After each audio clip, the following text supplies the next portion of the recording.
Aloha, friends and neighbors. Welcome. I'm Rollin Frost, an astrologer living on the Kona coast, trying to put you in touch with what's happening up in the sky mirror. I just realized just how valuable, the Sky Mirror Astrology app is, because you can just tap a button and see the chart of anything you're going to start, and you can test things, and you can find out in reality that they're bad times to start things. So you're sitting on a very unusual time, turbulent, crazy, chaotic, but I'm here on July 6th, and I waited till the moon is at 11/12 Cancer, and it's setting off the fearful Uranus-Mercury square. Remember this square? Uranus is stopping in the sky on the 17th. You're on the 18th, I figure. And then Mercury stops on the 20th, and these two are locked in a square, a 90-degree square from Aries to Cancer. Now these are two guys that both have a lot to do with communication. And what's extraordinary right now is how quiet it is. I mean, this is Sunday at 10 o'clock in the morning.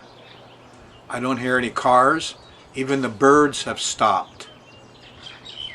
I noticed I was very irritated when some neighbor was talking on their cell phone at their edge of their property right into my house. I just talked right back.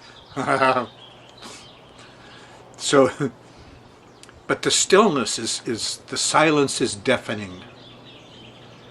Now, when Uranus slows down and stops, I notice that things can get still, but then they start to, twirl. I noticed when I'm doing the dishes in the sink last night that the ordinary twister motion down the drain is not working well. In fact, there isn't a lot of angular velocity. I had to spin it a little bit to get it going, and it spun the opposite way, clockwise, very easily. Yes, I watched the way the water goes down the drain, because it's not always the same when it breaks into that little tornado. And that's what the question is for us right now. Is that normally when Uranus stops, you get these tornadoes. You could be having umpteen zillion tornadoes through the middle of the U.S. Continent. And at the same time, everything stops. Mercury does that. When Mercury slows down and stops, the wind stops, like it stopped here now. Not to have birds chirping, not to have, there's a few. The ocean calms down. The winds in your mind calm down. So looking at the environment out there, wow, you could press the one button on your Sky Mirror Astrology and the app on your phone, and you'll find out what's going on. You learn really quickly from what's going on. This is unusual. Usually there's kids in these vacation rentals driving me crazy, little girls screaming, there's cars, it's not like that today. And Mercury seems like it's stopped. Mercury's already in trouble with its square to Uranus. What's a square? A square is like holding on to something and it'll stop you. When you hit a square going around your chart, it's a time when you just get blocked. It's like a big rock in your path. You got to go around it, move it, go over it, do something. The tension in the body is evident too, because the square is irritating. It's like you're pulling these things apart and they just won't come apart. And finally you get past the square and they release and you can relax, and now you're in a trine, see, the relaxed state. So squares are obstacles. So here we have Uranus and Mercury being obstacles to each other. The two of them are standing in the sky and they're just blocking each other. They want, so there's two very unusual things. Mercury has to do communication, transportation, short trips, words. You notice there's no music and no opener. My DVD player broke. The camera I just bought stopped playing. It's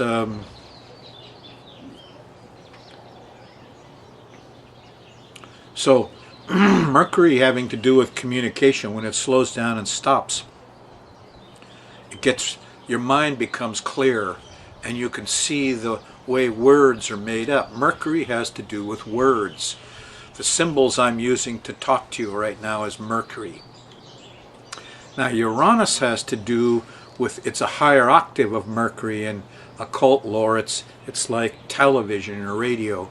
And believe it or not, you've got a thing in your head, besides the string of words going on, they call a mad monkey, there's also like a TV station. And we all share it. It's like, some people call it the universal mind. It was very evident when there were less TV stations, because if there were just a few TV stations and everybody's watching football, boy, you could get right into it, because the universal mind is, everybody's watching football, thinking about football. You can hear them out in the neighborhood, hooray, yeah, and they all do it over here and over there, and they're all kind of hooked together. But you are kind of hooked together. It's the random flow of thoughts in your head. This is just a radio, TV thing going along. You know, and if you stop making words yourself, pretty soon there's this TV, radio station tuned in. Uranus, huh? The higher mind. And you'll get all sorts of ideas. Haven't you ever noticed that lots of times you'll have an idea and all these other people have the idea too? Yes, universal mind. You're tuned to the same frequency. That's why I tell you, my audience, that you're my 100 monkeys. I don't care if the whole world doesn't watch, because we don't need that. All we need is 100, basically, who are tuned in and realize what the sky is a mirror, and the environment is also a mirror of your mind. Huh? So what's going on in the environment? It's good to just picture sky mirror. Astrology says the sky is a mirror too. But what you have to know is the environment is a mirror of your inner mind. L. Ron Hubbard in Scientology worked all his life to help get rid of neurosis and psychosis and treat people, and he did wondrous things with Scientology and auditing. Oh boy, you can do things. And at the end of his career, when, you know, he had this epiphany that the environment out here, the streets, the neighborhood, is really a reflection of your mind, a mirror, as it were. So when people start to get crazy, you'll see them block off their house, and they shut their door and they pull their shades and they try to block out the environment, because that's their mind, and some part of their mind seems dangerous or irritating to them and they don't want to sense it, so they block it out. So the poor old lady who quietly goes crazy winds up with all her windows blocked and her doors. And so you could, L. Ron Hubbard found out you could go ahead and treat her in Scientology for a couple of years and she'll get a lot better, or psychiatry for 6-7 years and she'll get better. But the easy way is just take her by the hand, lead her out into the environment, walk around the neighborhood.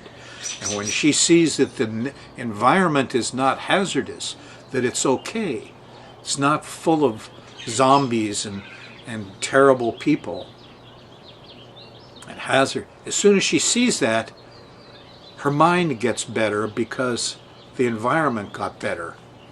So you don't have to treat crazy people with all this crap we do in Western society. No, you got to take them and walk them around out there.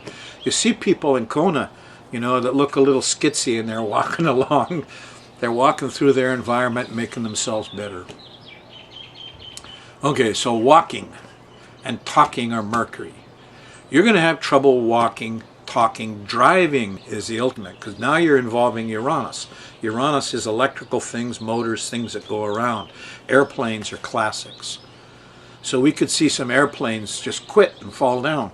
We could see a lot of stops with your cars. We could see massive traffic tie-ups.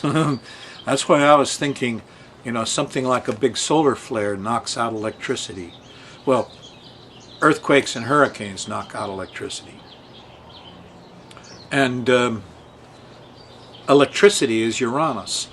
And on the inside, Mercury is the flow of words you make. Uranus is the flow of the universal mind that you listen to when you're not talking. On the outside in the environment, Mercury is kids, bicycles, birds, noise, people moving. Uranus is cars, radio, television, electrical things, things that go zzz, helicopters. Yeah, so Uranus and Mercury both have to do with movement, communication, two slightly different types, but now they're stopping each other. Okay, enough. You got to sense this for yourself. So what I did is I figured out when it's going to hit the angle. You might remember this whole chart goes around once every 24 hours. Yeah? So the Uranus-Mercury square is going to hit this angle, or this angle, or this angle, or the bottom angle. When it hits, suppose my elbow is Mercury and my hand is Uranus, and it moves like, you know, and bang, it hits this angle and that angle at the same time. And this angularity makes it very loud. And suddenly, out of the pristine silence I'm experiencing here now, no birds, what's going on? My dad would say it's earthquake weather. Perhaps that's so. I remember when the eclipse happened in Hawaii and I watched the full solar eclipse. When that eclipse was full, not a bird tweeted. The silence was deafening, kind of like this. So anyway, when it hits the angles here, you're going to experience it very sharp. So, on the 18th, it happens at 6:05 p.m. You probably went through that already if you're watching the 7 o'clock show. Now what happens is it goes back about 3 minutes every day. But there's 4 of these hits. Basically they happen at 6 o'clock. 6:05 on the 18th. 11:15 p.m. if you're watching the Thursday night show. 11:15. A little different in each island, but not much. You're going to feel your mind go zoom, or your mind stop, or when you make words you'll stutter. Or there'll be, I don't know, there'll be strange, unusual things going on with the universal mind and your mind. And then when you watch the environment, you know, the bird will fly around, flow right in the window, bang. The horn went off, honk, honk, honk, honk. TV went out, lights went, okay, 11:15. There's another one at 4:58 a.m. on the 19th. Then there's a one at 11:26 a.m. on the 19th. Now these are all similar on the like in the evening instead of 6:05 on the 18th.